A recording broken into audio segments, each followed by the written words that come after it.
America అధ్యక్షుడు Trump Bharat ని target చేశారనటంలో సందేహమే లేదు. మరి ఇప్పుడు భారత్ ఎలా వ్యవహరించాలి? దూకుడుగా వెళ్లిపోయి అమెరికా ఉత్పత్తులపై భారీగా సుంకం పెంచేయాలా? లేదు. ఎందుకంటే ట్రంప్ లాంటి పులకేసి చక్రవర్తులతో వ్యవహరించాలంటే పట్టు వడుపు తెలిసుండాలి. అవసరమైన చోట కఠినంగానూ వ్యవహరించాలి. అందుకే ప్రస్తుతానికి అమెరికాతో వాణిజ్య సంబంధాలు కొనసాగిస్తూనే కీలకమైన కొనుగోలు ఒప్పందాల నుంచి బయటకొచ్చేస్తోంది భారత్. ఈ క్రమంలో భాగంగా F-35 ఫ్లైట్ల కొనుగోలు దాదాపు రద్దు చేసుకున్నట్లు తెలుస్తోంది. అయితే ఇది ఇంకా అఫీషియల్ గా నిర్ధారణ కాలేదు.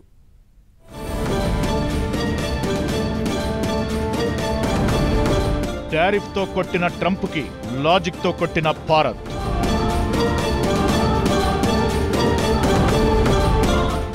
F-35 flights deal cancel.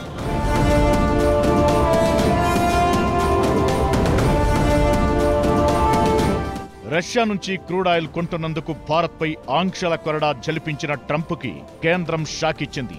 ఆ దేశం నుంచి కొంటామన్న F-35 విమానాల కొనుగోలుని నిలిపేసినట్లు ప్రచారం జరుగుతోంది. భారత్ ఉత్పత్తులపై 25% సుంకాలు విధించిన ట్రంప్ అదనంగా జరిమానా కూడా విధిస్తున్నట్లు ప్రకటించారు. అంతటితో ఆగకుండా రష్యా చమురుకుంటున్న భారత ఆయిల్ రిఫైనరీలపై ఆంక్షలు కూడా విధించారు. దీంతో భారత్ ఖచ్చితంగా వెనక్కు తగ్గుతుందని ట్రంప్ అంచనా వేశారు. అయితే ఆయన లెక్క తప్పింది. ప్రస్తుతానికి ఆయిల్ రిఫైనరీ కంపెనీలు వెనక్కి తగ్గినా కేంద్రం కూడా ప్రతీకార చర్యలకు దిగింది. అమెరికాతో ఇప్పటికే కుదిరిన F-35 యుద్ధ విమానాల డీల్ను రద్దు చేసుకుంటూ కేంద్రం కీలక నిర్ణయం తీసుకున్నట్టు తెలుస్తోంది. ఇప్పటికే F-35 యుద్ధ విమానాలు ఎక్కడ పడితే అక్కడ కూలిపోతుండటంతో భారత్ నిర్ణయం తీసుకున్నట్టు తెలుస్తోంది. పైకి ఏది చెప్పినా కానీ ప్రస్తుతానికి ట్రంప్ నిర్ణయం చూసి ఇక్కడెవరూ బెదిరిపోరని చెప్పడమే ఈ లీకు ఉద్దేశం.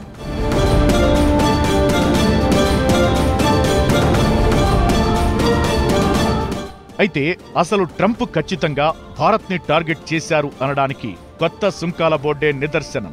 రష్యా నుంచి క్రూడ్ ఆయిల్ దిగుమతి చేసుకుంటున్న చైనా, బ్రెజిల్, ఇండియాలే యుక్రెయిన్ వార్ని కూడా ఆపాలని ట్రంప్ నాటో ఒకరి తరువాత ఒకరు హుకుం జారీ చేశారు. 100%, 500% పన్నులేస్తామని బెదిరించారు. తీరా చూస్తే భారత్ పై 25% పన్నేసి బ్రెజిల్ పై 10% మాత్రమే విధించడం గమనించాల్సి ఉంది.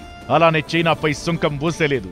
దానికి చెప్పే కారణం అమెరికా చైనా మధ్య వాణిజ్య ఒప్పందంపై చర్చలు జరుగుతున్నాయని. అదొక్కటే కాదు, చైనాపై సుంకాల అమలుకు ఆగస్టు 12ని డెడ్ లైన్ పెట్టడం కూడా మరో కారణం. కానీ ఈ మధ్యనే భారత్ యూకేతో ఫ్రీ ట్రేడ్ అగ్రిమెంట్ కుదుర్చుకుంది. యూకేపై అమెరికా విధించిన సుంకం కూడా 10%. మరి భారత్ ఒక్కటే ఏదో మహాపాపం చేసినట్లు బిల్డప్ ఇస్తున్న ట్రంప్ కి కేంద్రం F-35 ఫ్లైట్స్ డీల్ క్యాన్సిల్ చేయడం ఖచ్చితంగా మింగుడు పడనిదే.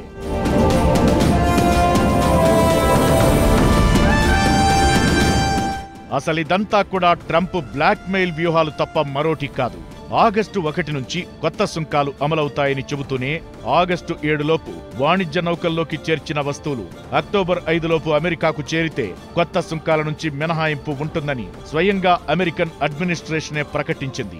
మరిక అక్టోబర్ వరకు సుంకాల అమలు లేనప్పుడు దానిపై ట్రంప్ రంకెలు వేయడం దేనికంటే వెంటనే ఇతర దేశాలన్నీ ఆయన చెప్పినట్లు వెంటాయని.